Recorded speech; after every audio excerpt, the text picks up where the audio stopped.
En 2020, j'ai accepté l'œuvre de Dieu Tout-Puissant des derniers jours.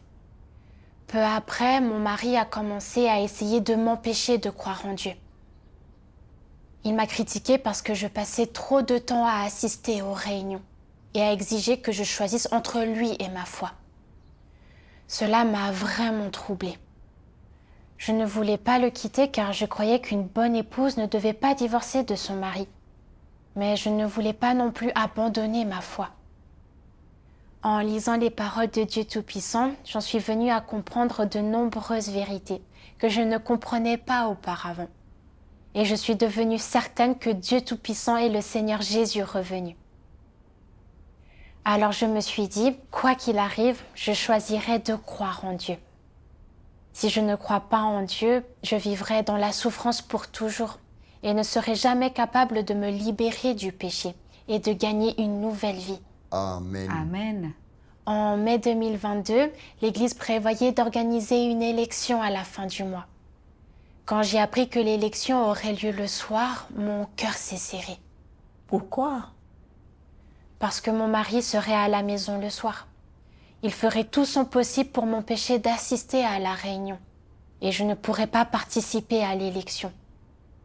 Il m'avait déjà prévenu de ne plus assister aux réunions, disant que si je le faisais, il me frapperait ou même divorcerait. Un jour, mon mari a insisté pour que je retourne avec lui à notre ancienne église pour croire au Seigneur, disant que c'était ma responsabilité d'épouse et que si je n'y allais pas, il me quitterait. Après avoir dit cela, mon mari a commencé à dormir dans une autre chambre. J'étais un peu contrariée et j'ai pensé, je suis son épouse et je devrais lui obéir. C'est ma responsabilité. De plus, il est le chef de famille et il a toujours travaillé dur pour prendre soin de nous. S'il quittait vraiment la maison un jour, pourrais-je le supporter? J'ai prié pour que Dieu me donne la force. Je me suis souvenue d'une phrase des paroles du Seigneur Jésus. Nul ne peut servir deux maîtres. J'ai compris que si je voulais satisfaire Dieu, je ne pouvais pas satisfaire mon mari. Mon mari voulait que j'aille à notre ancienne église pour croire en Dieu. Mais Dieu fait maintenant une nouvelle œuvre et n'œuvre plus dans cette église. Dans cette église, je ressentais un grand vide.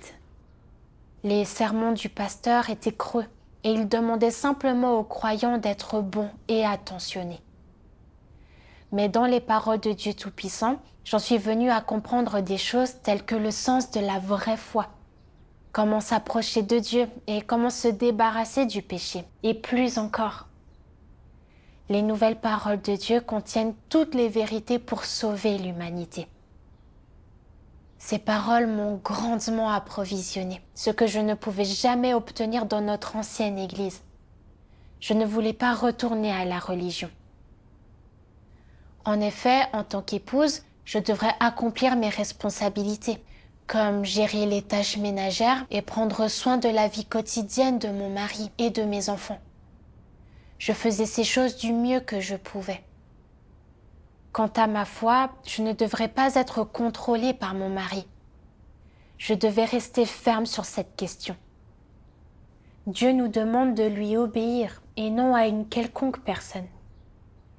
Si je croyais en Dieu, mais suivais aveuglément les exigences humaines, alors j'obéissais à Satan. Satisfaire mon mari n'est pas mon obligation. Ma plus grande obligation est de satisfaire les intentions de Dieu. J'ai pris la résolution de continuer à étudier les paroles de Dieu Tout-Puissant et de ne pas obéir à mon mari. L'élection avait lieu le vendredi soir. Comme mon mari n'était pas dans la chambre, j'ai pu assister à la réunion paisiblement. Les orchestrations et les arrangements de Dieu sont vraiment merveilleux. C'est vrai. Ce n'est qu'alors que j'ai compris que le fait que mon mari quitte la chambre relevait de la souveraineté et des arrangements de Dieu. Car de cette façon, je pouvais assister à l'élection l'esprit en paix, sans être dérangée. Après l'élection, j'ai été choisie comme membre du groupe décisionnaire, responsable du travail de 2 églises. Mais mon mari me persécutait toujours, m'injuriant souvent. Il m'a demandé qui est le chef de famille. toi ou moi? J'ai répondu, tu es en effet le chef de famille, mais Dieu est le Seigneur de ma foi et de ma vie. Mon mari a élevé la voix et a dit, dans ce cas, soit tu pars, soit je pars. Tu dois choisir entre les deux. J'ai répondu, si tu veux partir, tu peux partir. Si tu veux que je parte, je partirai. Mais je n'abandonnerai jamais ma croyance en Dieu et ma poursuite de la vérité. Comment ton mari a-t-il réagi? Il était furieux, mais il n'en est pas resté là. Et au lieu de cela, il a changé d'approche et m'a dit, « Si tu abandonnes ta foi, nous pouvons vivre une vie stable et belle. Je peux te donner tout ce que tu veux. Je pourrais t'acheter une belle voiture, une maison, ou nous pourrions partir en voyage, et ainsi de suite. » Il essayait de te tenter pour que tu trahisses Dieu. C'est vrai. J'ai clairement pris conscience que c'était toutes des tentations de Satan. Je me suis souvenu comment la Bible raconte que Satan a tenté le Seigneur Jésus, disant que si le Seigneur Jésus se prosternait et l'adorait, il lui donnerait toute la splendeur et les richesses de ce monde. Mais le Seigneur Jésus a répondu, « Retire-toi, Satan, car il est écrit, tu adoreras le Seigneur ton Dieu et tu le serviras lui seul. » Les paroles du Seigneur Jésus m'ont donné de la force et du courage. J'ai rejeté toutes les offres de mon mari et j'ai continué à assister aux réunions et à lire les paroles de Dieu Tout-Puissant. Parce que les plaisirs de la chair ne peuvent pas me donner la vie. Un samedi soir, alors que j'assistais à une réunion, mon mari m'a dit « À partir de demain, je quitte la maison et je ne reviens pas. Tu peux être complètement libre de faire tout ce que tu veux. Je ne suis plus responsable de toi et je ne suis plus ton mari. Quant aux enfants, tu trouveras un moyen de payer leurs frais médicaux et leurs frais de scolarité. » En entendant cela, les larmes ont coulé sur mon visage et j'ai ressenti une vive douleur dans ma poitrine. Je me suis demandé, s'il part vraiment, que ferais-je? Je n'ai pas de travail, alors comment prendrais-je soin des enfants?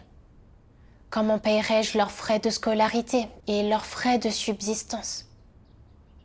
Les enfants ont une maladie du sang et exigent une nutrition et des soins appropriés. Alors s'il n'y a pas d'argent pour acheter de la nourriture ou les emmener à l'hôpital pour un traitement, ils pourraient mourir de cette maladie du sang. Devrais-je arrêter de faire mon devoir? Si je ne faisais pas mon devoir, je n'aurais pas ces difficultés et je n'aurais pas non plus autant de disputes avec mon mari. Si j'assiste seulement aux réunions et que je ne fais pas mon devoir, son attitude s'améliorera-t-elle? Ton cœur s'est affaibli. Alors, comment as-tu résolu cet état? Plus tard, des frères et sœurs ont échangé avec moi et j'ai compris que c'était un combat spirituel. Parce que je voulais suivre Dieu, Satan essaierait d'utiliser divers moyens pour me faire obstacle. Je devais chercher l'intention de Dieu. Ce devoir m'avait été confié par Dieu pour que je puisse gagner plus de vérité. Je ne pouvais pas l'abandonner et je devais continuer à faire mon devoir. Amen. Amen. Je me suis souvenu que lors d'une réunion précédente, nous avions échangé sur les paroles de Dieu concernant sa souveraineté sur le destin humain. J'ai cherché avec le mot-clé destin et j'ai écouté cet hymne. Rien en dehors de la prédestination du Créateur n'a une incidence sur le destin d'une personne. Personne ne peut contrôler le genre d'avenir qu'une personne aura. Cela est prédéterminé longtemps à l'avance, et même pas ses parents ne peuvent changer son destin. En ce qui concerne le destin, chacun est indépendant et chacun a son propre destin. Ainsi, les parents ne peuvent en aucun cas faire obstacle au destin de leurs enfants, ni les pousser le moins du monde quant au rôle qu'ils doivent jouer dans la vie. Dès la toute première ligne, j'ai été profondément émue. J'ai compris que ces choses qui m'arrivaient n'étaient pas accidentelles et qu'elles étaient toutes arrangées par Dieu et contenaient son intention. C'est parce que je manquais de foi en Dieu que je m'inquiétais de tout.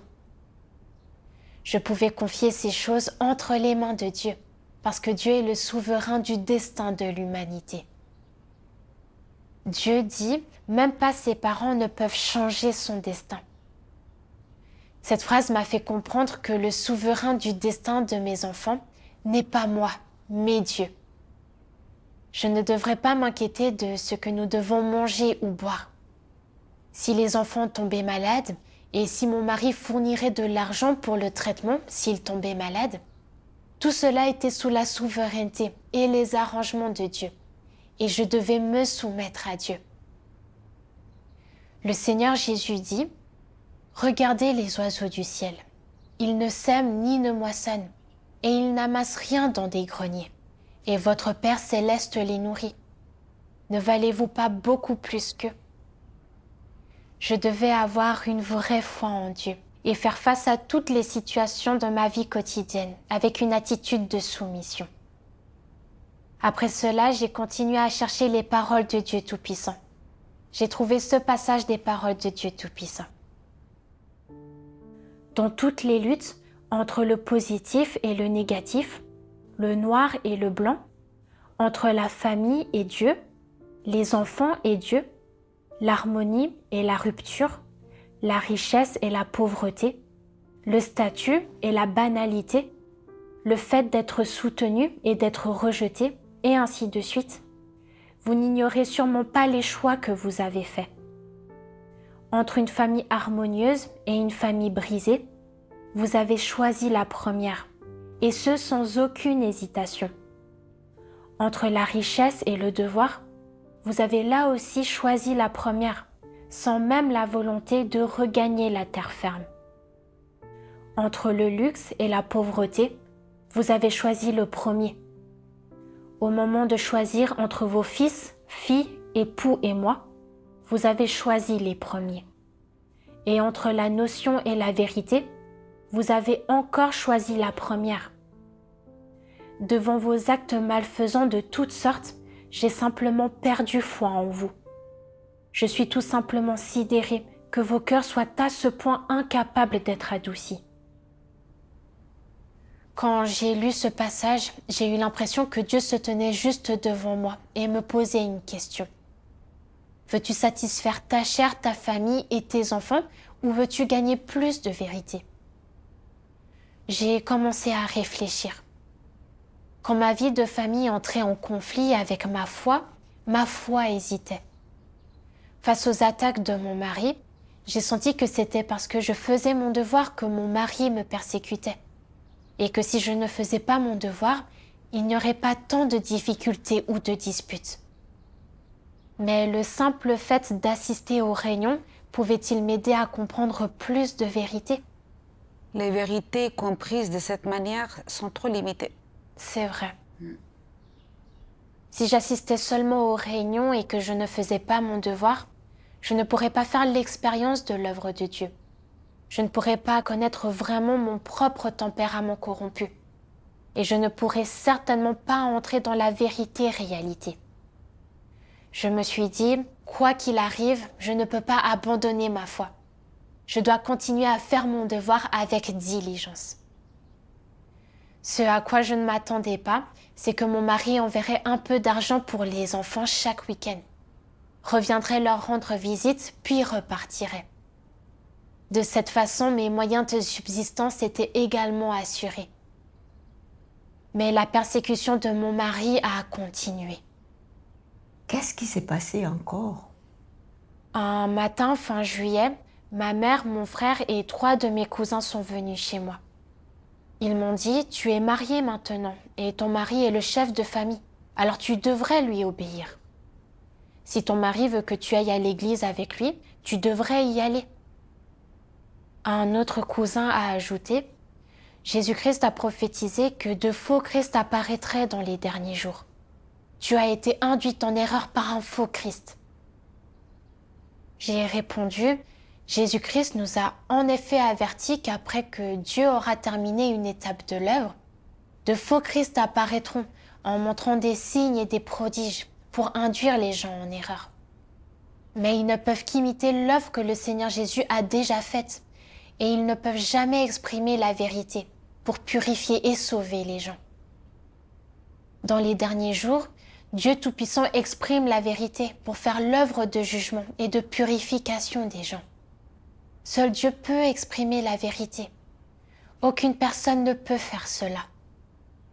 Si vous voulez savoir si ce en quoi je crois est vrai ou faux, je vous invite à l'examiner avec moi.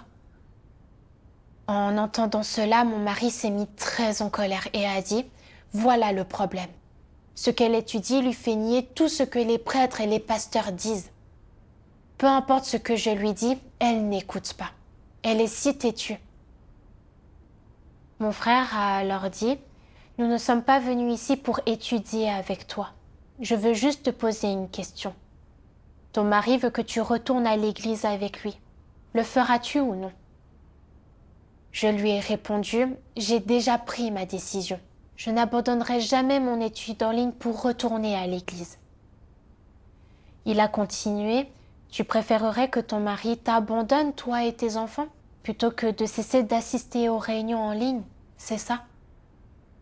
J'ai répondu « Tout ce qui est conforme à la volonté de Dieu arrivera comme il le souhaite. » Voyant que je ne les écoutais pas, ils se sont mis très en colère et sont finalement partis. J'ai prié Dieu, le remerciant de m'avoir donné la force de rester ferme face aux attaques de ma famille. Bien que mon mari ait tout essayé pour faire obstacle à ma croyance en Dieu, les paroles de Dieu Tout-Puissant continuaient de me guider, me donnant de la force et la capacité de discerner. J'ai aussi compris qu'il n'y a pas de véritable amour entre les membres de la famille. Si je gagnais de l'argent pour subvenir aux besoins de la famille, ils me respecteraient grandement.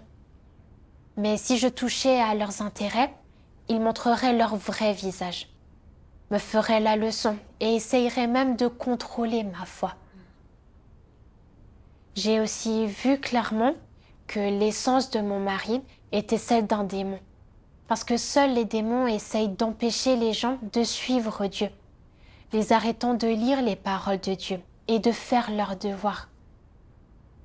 J'ai prié en silence pour que Dieu protège mon cœur, et j'ai juré que je n'abandonnerai jamais ma poursuite de la vérité. Tu as tant gagné de ton expérience de persécution familiale. Vraiment, Dieu soit loué. Dieu Amen. soit loué. Grâce à Amen. Dieu. Maintenant, bien que mon mari me persécute et me menace constamment, je ne suis plus contrainte par lui. Je peux ouvertement assister aux réunions chez moi, échanger à voix haute et faire mon devoir normalement. Dieu soit loué. Grâce à Dieu. Amen. Amen.